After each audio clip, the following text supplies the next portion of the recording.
안녕하세요. 오늘은 5단원 32챕터 예수님과 생명의 떡입니다. 핵심 구절 요한복음 6장 35절입니다.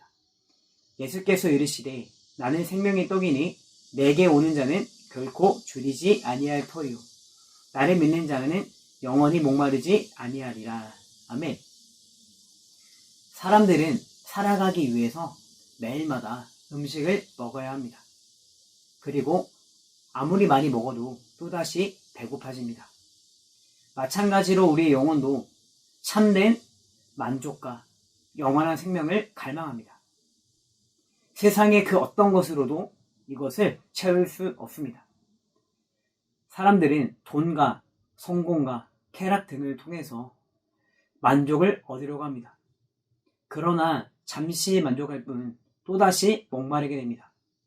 예수님은 말씀하십니다. 나는 생명의 떡이다. 나를 믿는 자는 영원히 목마르지 않는다. 오늘 말씀을 통해 예수님이 행하신 오병이어의 의미, 하나님께서 주시는 생명의 양식, 생명의 떡이신 예수님을 먹는다는 의미를 살펴보도록 하겠습니다. 1번, 오병이어와 강야의 만나입니다. 예수님을 따르던 큰 무리는 먹을 것이 없는 빈들에 있었습니다. 예수님은 빌립에게 물으셨습니다. 우리가 어디서 떡을 사서 이 사람들을 먹이겠느냐? 예수님께서 몰라서 물으신 것이 아닙니다. 예수님께서 빌립의 믿음을 시험하시고 훈련하시기 위한 질문이었습니다. 예수님께서는 자신이 행하실 일을 이미 알고 계셨습니다. 빌립은 돈을 계산했고 안드레는 한 아이가 가진 볼떡 5개, 물고기 2마리를 가져왔습니다. 사람이 보기에는 수많은 사람들을 먹이기에는 한없이 부족했습니다. 그러나 예수님께서 감사 기도를 하시고 나누어 주시자 남자만 약 5,000명이 먹었고 남은 조각이 12바구니에 가득 찼습니다. 이 기적은 단순히 배고픈 사람들에게 함께 식사를 제공한 사건이 아닙니다. 출애굽 당시 하나님께서 광야의 이스라엘 백성들에게 만나를 주셨듯이 예수님께서 자기 백성을 먹이시는 분이심을 나타내는 표적입니다. 그러나 우리는 예수님이 누구신지를 바라보지 않고 예수님이 주시는 떡에만 관심을 가졌습니다. 그들은 예수님을 자신들의 필요를 계속 채워줄 왕으로 삼으려고 하였습니다. 예수님은 그들에게 말씀하셨습니다. 모세가 너희에게 하늘로부터 떡을 준 것이 아니라 내 아버지께서 너희에게 참떡을 주신다. 만나를 주신 분은 모세가 아니라 하나님이셨습니다.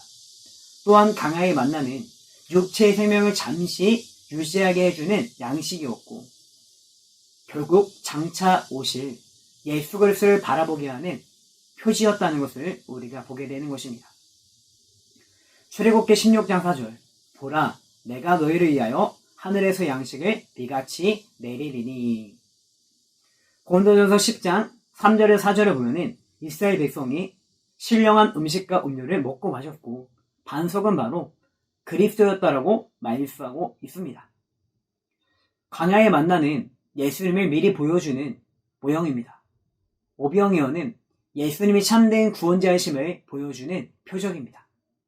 선물을 받았는데 선물만 좋아하고 선물을 주는 사람을 외면한다면 그것은 올바른 관계가 아닙니다.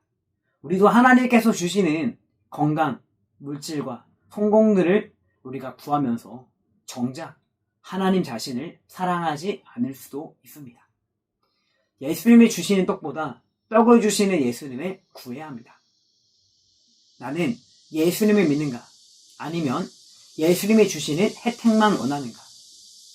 기도할 때 문제 해결만 구하고 예수님과의 관계는 소홀히 하지 않는가? 하나님께서 주신 은혜를 통해 은혜를 주신 하나님을 바라보고 있는가?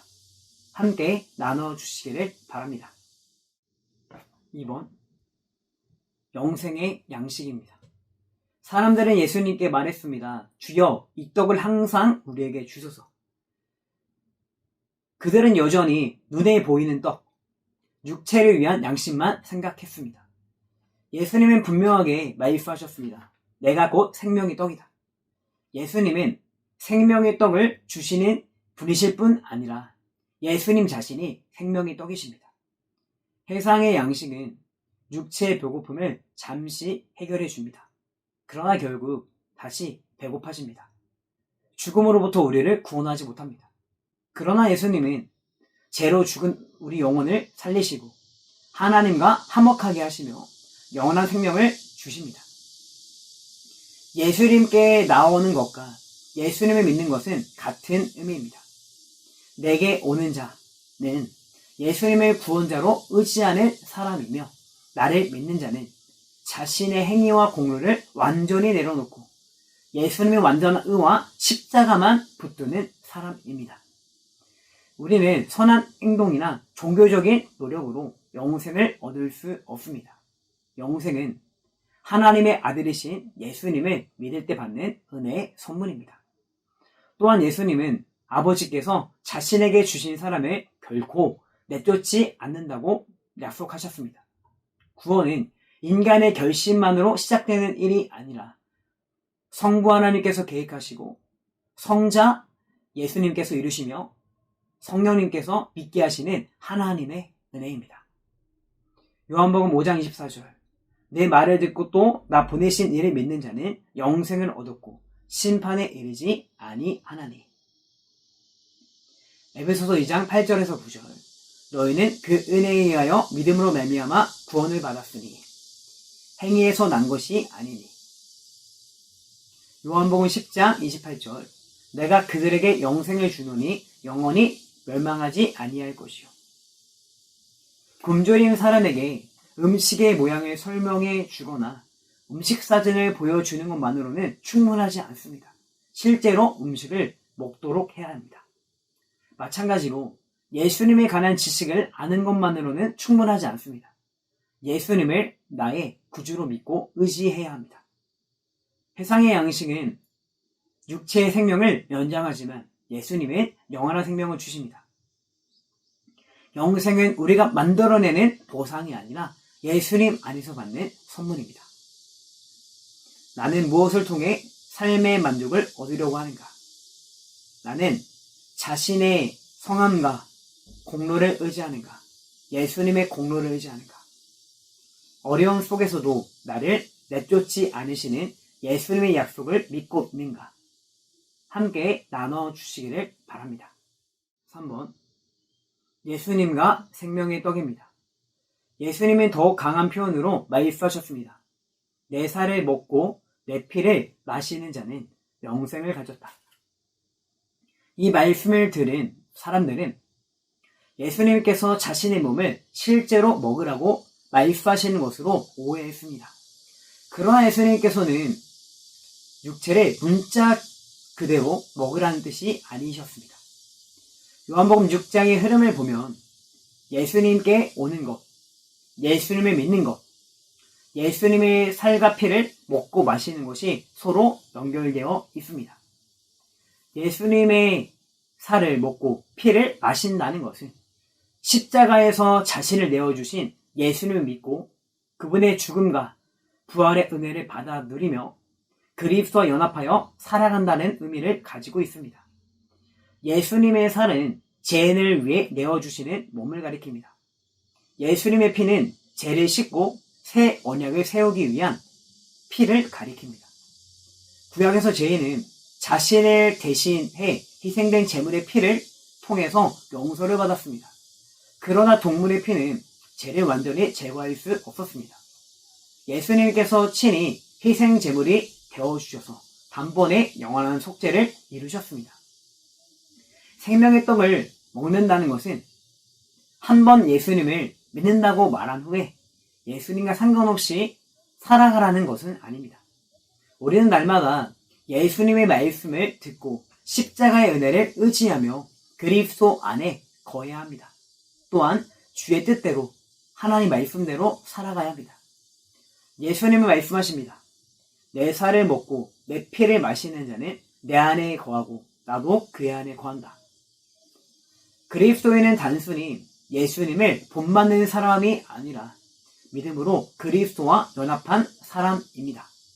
그리스도의 생명을 공급받아 살아가는 사람입니다. 레위기 17장 11절 육체의 생명은 피에 있습니다. 피가 죄를 속하느니라. 히브리서 10장 10절 예수 그리스도의 몸을 단번에 들이심으로 말미암아 우리가 거룩함을 얻었노라. 갈라디아서 2장 20절 이제는 내가 사는 것이 아니오 오직 내 안에 그리스도께서 사시는 것이라. 요한복음 15장 5절 나는 포도나무요 너희는 가지라. 너희가 나를 떠나서는 아무것도 할 수 없음이라. 요한복음 6장은 성찬에 대해서 직접적으로 설명하는 본문은 아닙니다. 그러나 이 말씀은 장차 성찬에서 나타날 그리스도의 몸과 피, 십자가의 희생, 그리스도와의 연합을 이해하는 데 도움을 줍니다. 성찬을 받을 때 우리는 떡과 포도 자체를 통해서 자동으로 구원받는 것은 아닙니다. 성령님께서 역사하심으로 믿음으로 그리스도와 그의 구원의 은혜를 받아 누리게 됩니다. 나뭇가지는 나무에 붙어 있을 때 생명과 영양분을 공급받고 열매를 맺을 수 있습니다. 나뭇가지가 나무에서 떨어지면 겉모양이 잠시 남아있어도 결국 마르고 죽게 됩니다. 우리도 예수님 안에 거할 때 영적인 생명을 공급받고 믿음의 열매를 맺을 수 있습니다. 예수님을 믿는 사람은 그리스도와 연합하여 그분의 생명으로 살아갑니다. 나는 예수님을 지식으로만 아는가? 믿음으로 의지하며 살아가는가? 나는 날마다 말씀과 기도를 통해 그리스도 안에 거하고 있는가? 성찬에 참여할 때 그리스도의 십자가와 구원의 은혜를 믿음으로 바라보는가? 함께 나눠주시기를 바랍니다. 결론입니다. 광야에 만나는 이스라엘 백성의 육체를 잠시 살렸습니다. 오병이어 떡은 배고픈 무리를 한 끼 배부르게 하였습니다. 그러나 예수님은 우리 영혼을 영원히 살리시는 참내 생명의 떡이십니다. 세상의 것으로는 우리의 영혼의 갈망을 채울 수 없습니다. 돈과 성공과 사람의 인정 등은 잠시 만족을 줄 수 있지만 영생을 줄 수는 없습니다. 예수님은 생명의 떡을 소개하신 것을 넘어서 자신이 생명의 떡이라고 말씀하셨습니다. 그러므로 우리는 예수님이 주시는 것만 구하지 말고 예수님 자신을 구해야 합니다. 또한 우리의 행위가 아니라 십자가에서 우리를 위해서 몸과 피를 내어주신 예수님의 공로만 믿고 붙잡아야 합니다.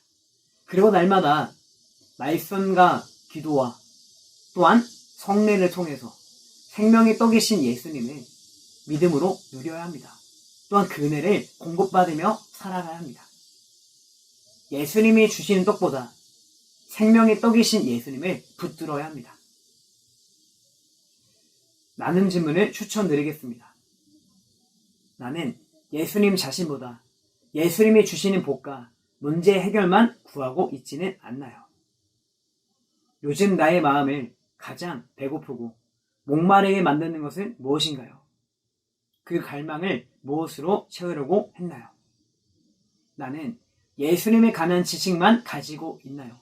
아니면 예수님을 나의 구주로 믿고 의지하고 있나요? 생명의 떡이신 예수님 안에 계속 거하기 위해 회복해야 할 말씀과 기도의 습관은 무엇인가요? 성찬에 참여할 때 그리스도의 몸과 피, 십자가의 은혜를 어떻게 더 깊이 묵상할 수 있을까요? 각 구역의 상황에 맞게 나눠주시면 감사하겠습니다.